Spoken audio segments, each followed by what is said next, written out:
Welcome back to another episode of GB Sports Podcast. Chris couldn't make it today. I'm going to be trying this one out solo. A couple of things I got on the agenda for today. We have Travis Kelce and Taylor Swift going public. The Colin Kaepernick letter to the Jets. Some overreactions and not overreactions. Then, as always, we'll end on our top performances, biggest surprises, biggest disappointments. So let's hop right into it. Travis Kelce and Taylor Swift going public has been taken over the internet. On top of Travis Kelce's dominant win over the Chicago Bears 41-10, he is also winning off the field. His jerseys have spiked the top 5 sales in the NFL. He has seen a 400% increase in his merchandise.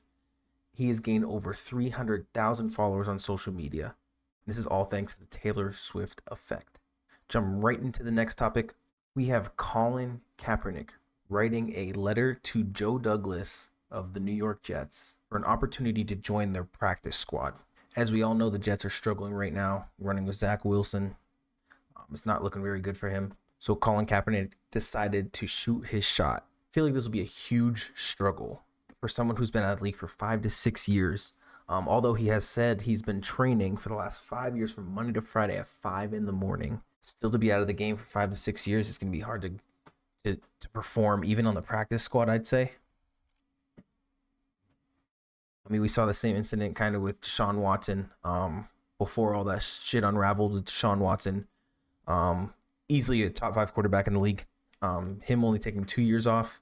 He's came back and he hasn't been the same. Still trying to find a feel in Cleveland, but it's a completely different thing. So take that into consideration in a 5 to 6 years being out of the league. Trying to come in and compete at a professional level it's got to be tough, especially at the quarterback position. What stands out, and I saw this on the Pat McAfee show, is they mentioned that some of the references on those lists were in situations last year where they needed quarterbacks, and if there were references to Colin Kaepernick, they were in situations where they needed quarterbacks and they still didn't sign him. It's kind of odd. I mean, we saw the Ravens last year with Lamar Jackson being hurt. One of those references is the head coach of the Ravens, John Harbaugh, and obviously he didn't sign Colin Kaepernick last year in that situation. So they also mentioned that, if he's ready to come back for the practice squad, other places they could see him is in like different leagues like the XFL or the USFL.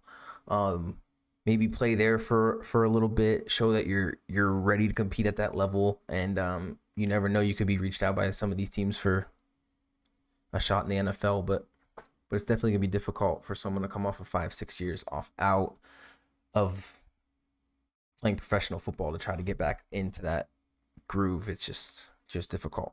But we'll see what happens with the Jets situation. I know that they just recently looking to sign Trevor Seaman, pending a physical. So we'll see how they work him into their system. Jumping into overreactions, not overreactions. First one is that we got the Broncos will move on from Russell Wilson and have a different starting quarterback in 2024. I think this is definitely a possibility. Definitely could happen. I mean, they're already 0-3 this year. His first year last year with the Broncos, he was 4-11. Just not looking like himself, like we used to see him in Seattle. I mean, last year he only threw for 16 touchdowns, which is the first time in his career he's ever threw less than 20. It's the least amount he's ever thrown. 11 interceptions, and it just doesn't look like he's clicking with this team like he did with Seattle. So I'd say that's not an overreaction. I say we could definitely see a change in quarterback next year for the Broncos if Russell Wilson doesn't either return to his old self or step it up in some way. Next one is the Bears will regret trading away the number 1 pick from this year's draft. I like to say I'm a Bears fan, so this is, it could be a little bias on this topic, but I think Justin Fields is a talented quarterback. I think that if they were to have the first round pick last year, taking Bryce Young as the first quarterback in that draft, I don't think it would make much of a difference here. I don't think that Justin Fields is not talented. I don't think he's working in this Bears system. Just for some reason this year, he's just not working out for the Bears. I don't think they're utilizing his skills. I mean, we know he's a running quarterback. He's breaking records last year for it. Let him run. For some reason, it's like they're not letting him run and do what he's got to do. Use his speed that he has, and what makes him him. So, and as a Bears fan, the thing that sticks out is that it looks like there's a lot of coaching issues going on behind the scenes. Justin said it in an interview that there was coaching problems. We saw after week 2, Alan Williams resigned from the defensive coordinating position. So there could be a lot of issues going on coaching wise that we don't see that could be causing these issues. As a Bears fan, and even non-Bears fans, like I know there was a lot more hope for the Bears this year, and it's just not looking that way. I think that Justin Fields, if he were in a different system, wouldn't have a problem shining. I just think they're not utilizing his potential and the skills that he has that just makes him him, like we saw last year. If we do end up getting the first pick next year, I could see a possibility of them taking Caleb Williams from USC in the draft if it doesn't work out. So we'll see what goes on with the Chicago Bears. Next topic. Joe Burrow and the Bengals are going to miss the playoffs for the first time since the quarterback's rookie year. I think that they'll definitely still make the playoffs. This is a great team. 2021, they went right to the Super Bowl, lost to a good Rams team. 2022, they were one play away going to the Super Bowl. I mean, they lost to the Chiefs, who ended up winning the Super Bowl that year. They started 0-2 last year and ended up in the conference finals. They were 12-4. Week 3, they ended up getting the win against the Rams. Joe Burrow still dealing with that calf injury. He didn't look terrible. He looked pretty good compared to the first 2 weeks. So hopefully we can see Joe Burrow return to his actual self while battling this calf injury. Although they did get the win, only one touchdown came from the offense. I mean, their defense looked great. They had 6 sacks, 2 interceptions. Jamar Chase looked great. He was 12 catches for 141 yards. But out of the 19 points scored, only 1 rushing touchdown was scored from the offense. So I think defense is looking great. They just need to start clicking on offense like they used to have these past couple years, like we've seen. But I don't see any issue with them getting back to that. Next topic is the Dolphins will win the AFC East. I'd say so. I'd say that is very likely to happen. Only threat I'd see in that division is the Buffalo Bills, which in week 4 we will see them face the Buffalo Bills. So we'll kind of see what goes on there, how it looks on both ends. Even though Buffalo's got a great defense, this Miami offense is absolutely insane. It is the best offense in the league, and I mean we just saw what they were capable of doing in week 3 against the Broncos. 70 points, a historical performance that we'll get into next. But super excited to see that game week 4, and we'll see what they can do against really their only threat in that division. Last topic on this overreactions, not overreactions, is Baker Mayfield's Buccaneers are legitimate contenders in the NFC. I know Chris and I both talked about the Bucs looking great, and we want to sit here and say that they are, but we just saw what they did up against Philly, and they didn't look like the same Bucs that they did in the first 2 weeks of football.